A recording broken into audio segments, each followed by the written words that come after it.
This is one of those recipes which I make without even thinking about it. Everyone loves it. It's got this beautiful, delicious golden crumb top, and it's perfect if you're a confident cook or if you're just learning the ropes. Why don't I show you how I did it? All right guys, welcome back to the kitchen. Today we're gonna do a courgette quiche. It's written in the title. You probably clicked on it for a reason. Because I've just done a video where I made a bunch of different pastries, I've got this pastry left over, and so I need to use it up. So I thought, what better way to do that than to make a courgette quiche? Now this is a classic, everyone loves it, and it's got some core principles which apply to all different quiches. So let me run you through the ingredients we've got here today. Obviously we've got the shortcrust pastry. Now this is a 250 gram of flour base. If you want to know how to make this, check out the other video I've made up there. It's got all sorts of good tips and tricks of how to make that pastry just right. What else? 3 courgettes, it's about 500 grams, 4 eggs, and 400 milliliters of cream. This is the kind of the ratio that you want. 1 egg per 100 milliliters of cream. So if you're scaling up your quiche, that's really easy to do that. This works out to be about 1 cup and 2/3. I've got 1 cup of grated cheddar cheese. That's about 100 grams. Half a teaspoon of salt, 1 onion, and 1/3 of a cup of grated Parmesan cheese. And then optional is half a cup of lardons. Lardons are basically just bacon, or you can use pancetta as well.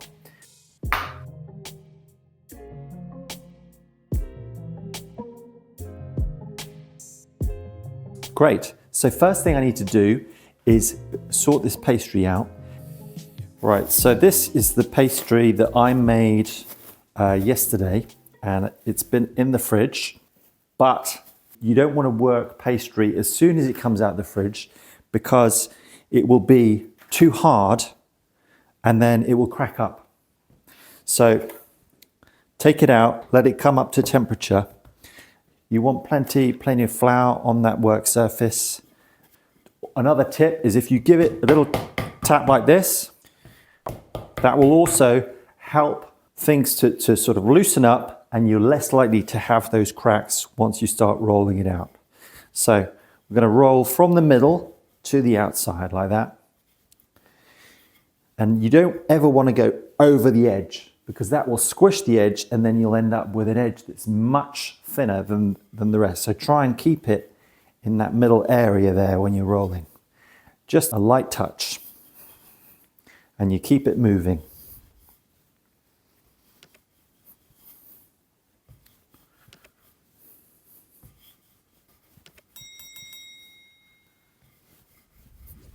If it starts to stick to the surface a bit, just lift it up and pop a bit of flour like that underneath, and the same on top. Okay, how are we doing size-wise? This is my dish.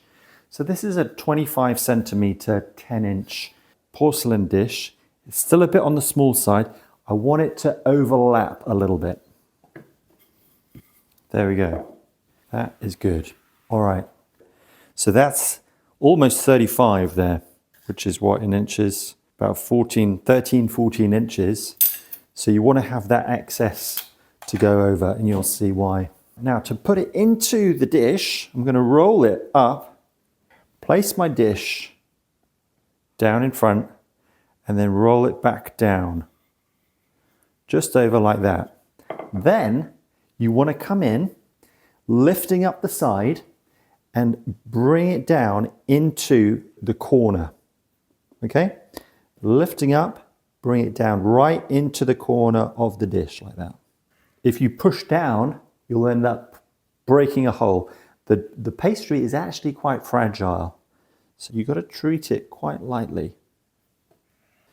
So with your fingers, you can push that right into those waves. If you have a gap behind it, it will encourage it to shrink when it's baking, and you're also more likely to get like air bubbles.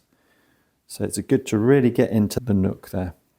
All right, now I'm just gonna pierce the base lightly with a fork so that you don't get any air bubbles, like that.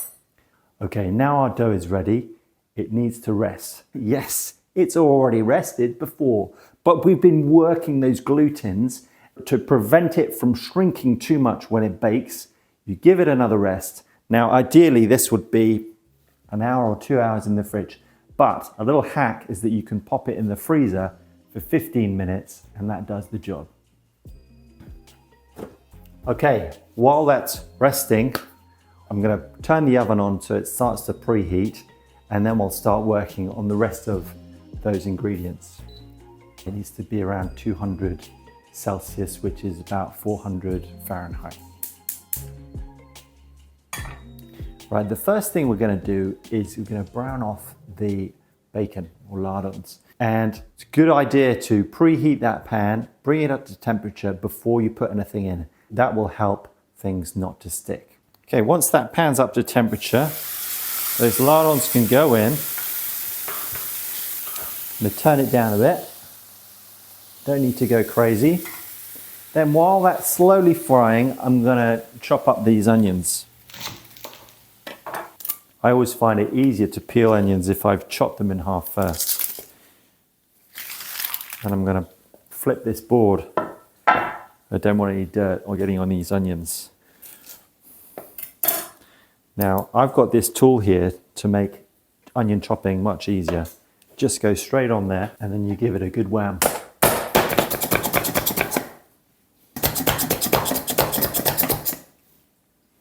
See how fine that is. So now this bacon is beginning to look nice and golden, and those onions can go straight in to that lovely bacon fat.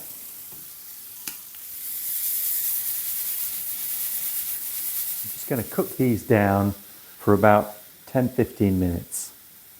It's been about 15 minutes since the pie crust was in the freezer, so I'm just going to grab that now. Right, so next stage is we want to line this pie crust. It's actually much firmer now. It's almost frozen, not quite. A bit like with the pastry, you get it right down into those corners. And then we're going to line this with baking beans. Now these are just some old beans that we've had in the kitchen. We just use them for baking. And you can get ceramic ones, other versions. I'll put a link in the description below. You just want to have plenty of beans all the way around like that, and that will help keep everything in place as it bakes. And then this is going to go into that preheated oven for about 15 minutes. All right, and now I've got an opportunity to use one of my favorite kitchen tools, and that's this thing here. This is called a mandolin. I think there might be another name for it, but I can't remember what it is. But basically, it's a knife. This blade here is going to help us to cut these slices of courgette in a really thin and uniform way. You can also put it over a bowl like that. I'm just start like this first so you'll see what's going on. Hold it firmly in one hand and then grab the courgette or whatever it is you're doing in the other, and then you just do that, like that. And then you end up with these really nice, thin, uniform slices. The only thing you need to be aware about this is obviously you've got a very sharp blade here and your fingers are not far away. So be really careful when you're doing this. You can get special gloves that have like a really fine chain mail, so that if you were to knock the blade, you would be perfectly fine. But just be really super careful. And you can also do it quite quickly like that. It does, I find it has a tendency to then go diagonal, so you've got to go the other way a little bit as well.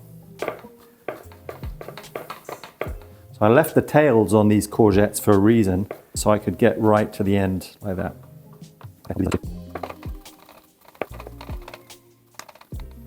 There we are. just like that. All right, how are my onions getting on? All right, yeah, look at that, nice and pretty much caramelized. I think that's good. I'm going to turn that off. Now, what you see here at the bottom of the pan, it's not burnt, it's just this sort of caramelized bits of the bacon and the onion, and that is packed with flavor. So what I suggest you do is just grab a little bit of water and then deglaze that pan like that. And that will pick up all those bits. We're not drowning them, we're just to get those bits up. Let that cool down. All right, guys, now we're gonna do our custard filling, also known as a migaine in French. I don't know what that word is, but hey, we're gonna grab the cream and the eggs and salt. We're also gonna put some pepper. Now I've put this in a tall beaker on purpose because we're gonna mix the eggs and the cream together. Now, of course, you could just do that in a bowl with a whisk, but I find what works best is an immersion blender. It gets a really nice, smooth mixture, and it's worth doing that extra step. So I've got an extra bowl here. I'm gonna break the eggs into this bowl first, just in case we see any shell. Are we good? We're all good. And they can go into there with our salt. Now, you want to go easy on the salt when you're using bacon or lots of cheese. So this is just half a teaspoon of salt, but we do want plenty of black pepper.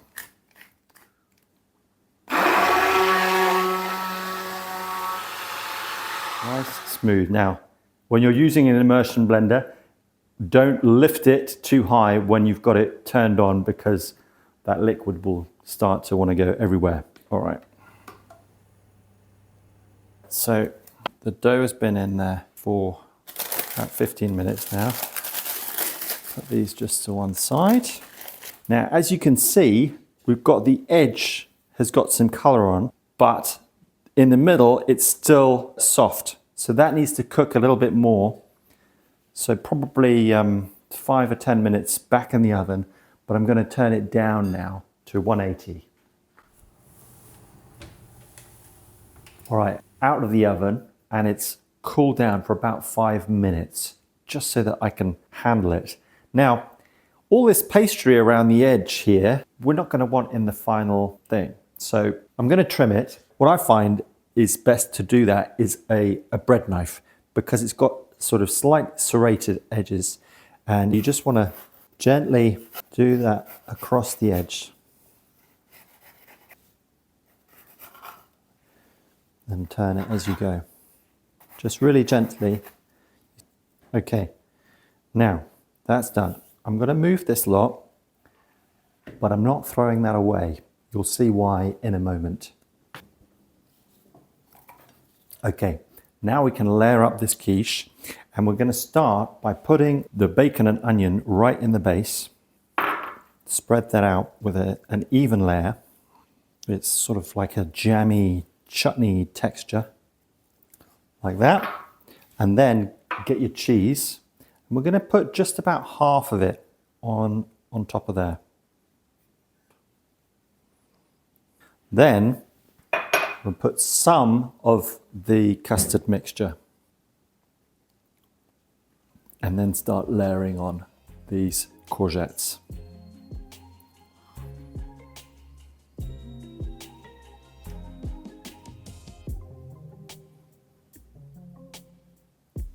Now, you don't have to do it concertina like that, but I find you're more likely to get an even layer. Press it down a little bit so that that cream mixture is into it. Then we're going to put a little bit more cream and egg, and then same again. Time for some more cream. You never know how much it's going to take, I find. And then a final layer of courgette. Okay. We've got a few left over, but it doesn't matter. Right now, I am just going to grab a pastry brush, because I want to put a little bit more egg on top, but I don't want to put too much, because We don't want it to overflow onto the sides. I might have been okay with just 3 eggs, but it's always better to have a bit extra. I find sometimes when I make it, I don't have enough. Then the rest of this cheese can go on. Okay, this is now ready to go back into the oven. Got to be really careful to keep it straight.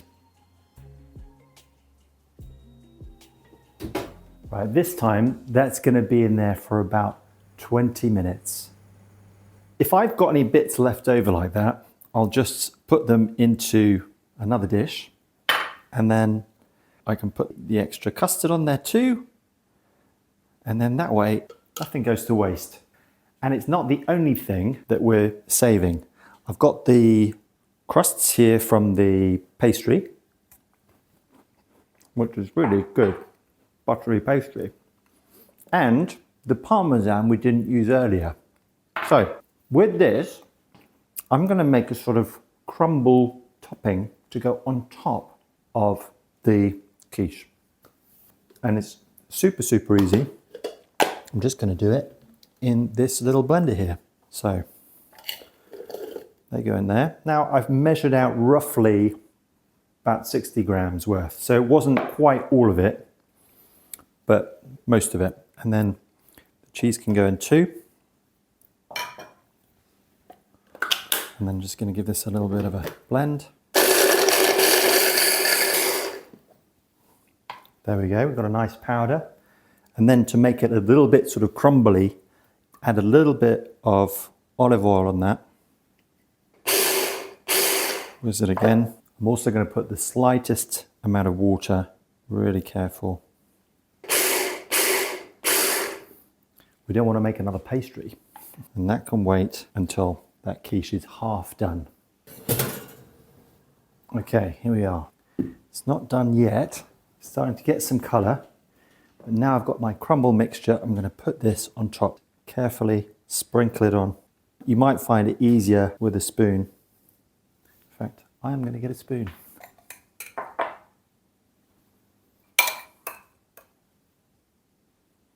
Right.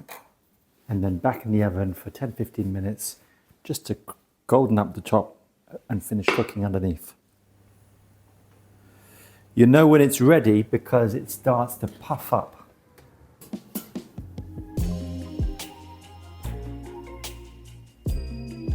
Oh, look at that.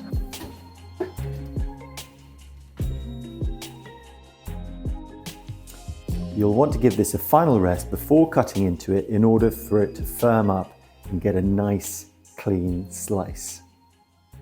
There we are, the Parmesan Crust Courgette Quiche. Ooh, it looks like something that you would serve at brunch or a lunch party. Really impressive, but actually super simple. I'm going to cut into it. Now that I've had this resting, I didn't put it in the fridge, but it is cooled completely down. The advantage is that you can just get a much cleaner slice. There we go. You can see the layers of courgette and the bacon and onion there at the bottom, and that lovely golden Parmesan crust at the top.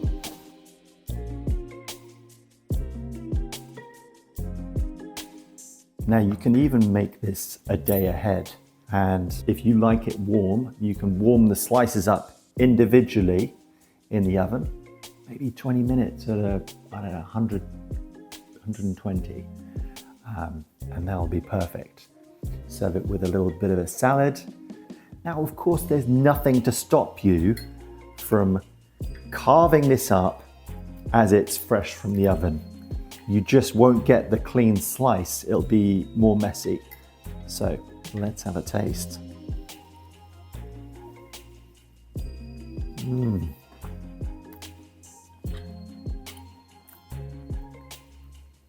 It's creamy, but it's not too heavy. It's got that courgette, just lifts it, makes it lighter. And this Parmesan crumb is just perfect. You do lose some of that nice decoration, but it gives it something else, I think. You have to try this. It's going to be a winner. Take with you to a friend's house or something like that. And I highly recommend that you watch the pastry basics video if you're going to make your dough from scratch. It's going to taste so much better if you make the pastry yourself. I'm telling you. And it really doesn't take a lot of time. Guys, check out the rest of the series. I've made an 18th century tart with the sweet pastry, which is absolutely sublime. So really recommend you check that one out. If you found this helpful, make sure to give it a thumbs up, and also please subscribe. It's so helpful to new channels like this one, and share with your friends and family. Oh, and please also, I'd love to know how you get on, so let me know in the comments how it works for you. Guys, I will see you in the next one. Keep cooking.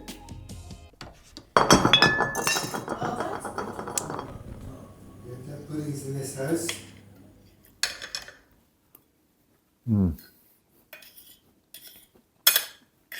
Just so good.